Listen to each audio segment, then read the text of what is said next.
Hi everyone, and welcome to Ask Christa, where I answer listener questions about business challenges and workplace issues.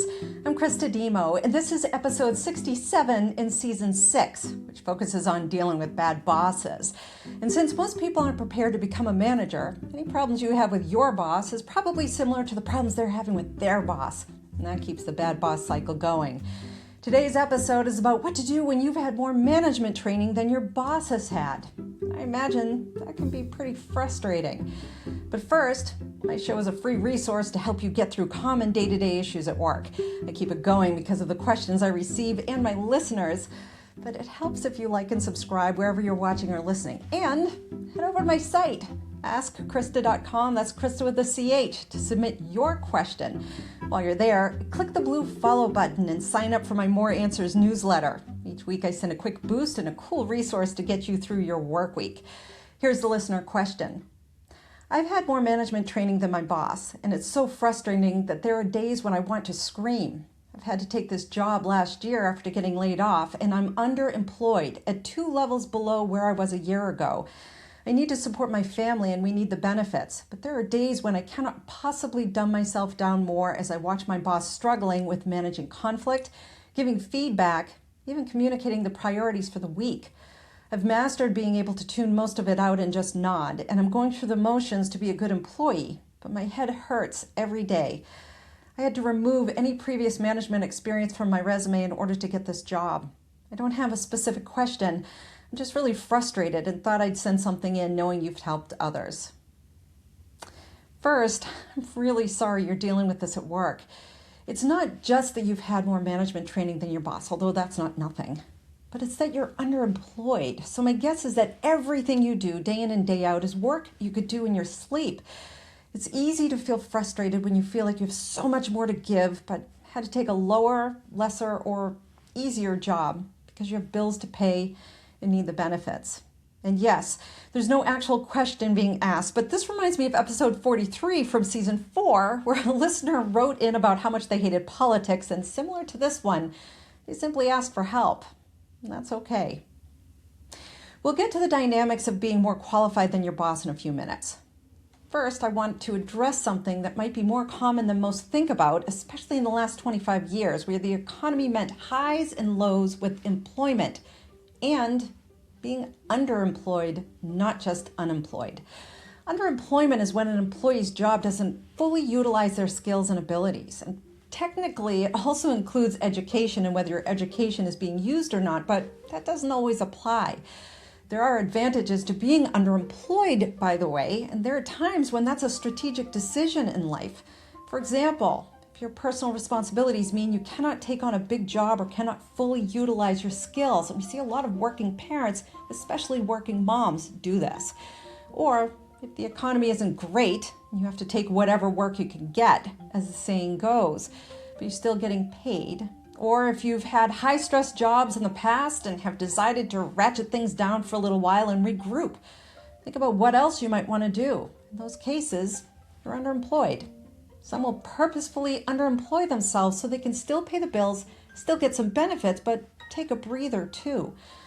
The disadvantages are obvious, though, when it comes to underemployment. And you know how I know a lot of people are underemployed? Because half of everyone I talk to, and at least half of the questions I receive for this show, focus on feeling unfulfilled at work, knowing they're poorly utilized, but too afraid to say anything, asked to do work they've done 10 years ago, or feeling like you can outrun everyone around you or outmanage your manager, or just graduating from college and having to find and take any kind of work just to get into the labor force. Underemployment, especially if you need the work for benefits, often creates its own cycle of chronic underemployment. So the additional resources for today's episode will include resources to help with that issue, because long term, we want our listener to get a bit closer to where they probably belong, especially if they've had more management training than their boss. Those skills alone make our listener more competitive. And remember, most managers are not prepared for management positions. So if you are, leverage that. As for the issue of having more management training than your manager, there are a few options to help you cope, and I invite everyone to offer their comments also. First, it's about you and only you. Realign your expectations so that your job simply fulfills the practicality of having a job. It sounds like that's the sole purpose of it for now, so embrace that. In the meantime, do a good job while you're there, then put all that pent-up management energy you've been trained for to good use. Put it to good use outside the workplace. Mentor others. Create and then present management training for high school students. Get them sized up and ready to be good managers in the future. Join management groups or your local business groups. Your frustration may not go away quickly, so shift the energy into something that serves as a constructive relief valve for you. Second, this is now about you and your company. See if there are opportunities for you to share your management training and management knowledge.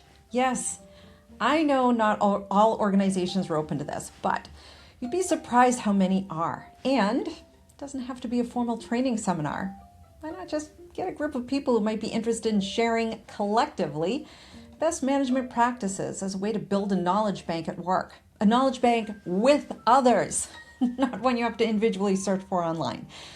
Working within a group to share management practices is a great way to build management capabilities because you are practicing with each other. Even talking about management skills gets people talking about management issues, and that's a good way to share solutions and make them more normative. Third, and perhaps most importantly, a listener has had more management training than their boss, but we all must remember that having had training doth not maketh a good manager. Management training is good for individuals to learn various skills, and if there's a forum to practice, people get to practice also, but it's usually for the duration of the session and only done in training. Rarely is management training effective, and that's because most times the organization doesn't live and breathe best management practices. Most times they don't even live and breathe good management practices. It's often disparate and team-specific or department-specific, because a lot of organizations consider management training as optional or nice to have. So, as you consider your move, show how your management training can make a difference. Being an effective manager isn't about how much training you've had. It's about how you utilize the training you've had. You don't have to be a manager to apply what you've learned. Listening, feedback, performance coaching, prioritizing tasks, holding others accountable, or communicating your clear intentions with timely follow-ups, able to regulate your emotions in time of great distress. These are the same skills that make us great teammates too, not just managers. And that's not nothing either. For your resources located in the show notes, I've included a video from the Career Contessa podcast from about a year ago. It's called From Unemployed to Underemployed, How to Cope with It. The guest is someone who was in HR for a number of years, then transitioned into career coaching, and her advice is very good, spanning across different industries and different levels, although management and up is where she tends to focus her coaching. The guest talks about underemployment in different ways, including how any slowdown of pay raises within an organization sets people up to be underemployed. Next up is an article from The Muse, which is a site I've mentioned before because all of their articles offer tips for action and various links for more information too, and I love that. It's a few years old, but still holds. It's called 3 Strategies for Dealing When You're Underemployed. Last is another article from The Muse because I needed to include a resource about having more skills than your manager, and all my usuals had paywalls or required a sign up. So thank you to The Muse. The article is called 3 Smart Steps to Take If You're More Qualified Than Your Boss. Typical of The Muse, it's brief, filled with resources, and easy to read. And I chuckled a bit that both articles from The Muse had 3 things in it. I do that too. There it is, episode 67 from season 6, focused on dealing with difficult bosses. Like and subscribe here, but also send in your question. Go to my site, askchrista.com, that's Christa with a CH, and click on submit your question. You'll also see answers to other questions listed by category and season, and every season has a theme. As always, thank you for your support. And remember, if you have a business challenge or workplace issue, ask Christa.